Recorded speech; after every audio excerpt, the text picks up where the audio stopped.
Stresshormonet kortisol kan have negative virkninger på hjernen, hvis det frigives i store mængder over længere tid. Her er en kort beskrivelse af, hvordan kortisol kan nedbryde hjernen. Neuronernes sundhed. Langvarig eksponering for høje niveauer af kortisol kan beskadige neuronerne i hjernen. Dette kan føre til problemer med hukommelse, indlæring og kognitive funktioner.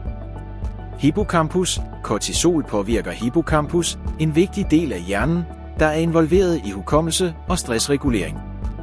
Høje niveauer af kortisol kan reducere størrelsen og funktionen af hippocampus, hvilket kan føre til hukommelsesproblemer og emotionelle ubalancer.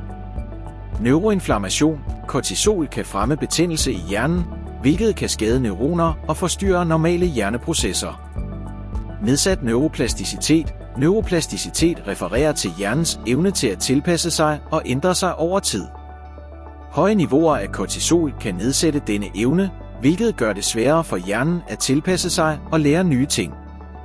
Øget risiko for neurodegenerative sygdomme. Langvarig eksponering for kortisol kan øge risikoen for neurodegenerative sygdomme som Alzheimers og Parkinsons. Det er vigtigt at bemærke, at ikke al stress nødvendigvis fører til hjerneskader, og at hjernen også har mekanismer til at modvirke virkningerne af kortisol. Men kronisk stress og forhøjede niveauer af kortisol kan over tid have skadelige virkninger på hjernen, især hvis de ikke håndteres eller reduceres.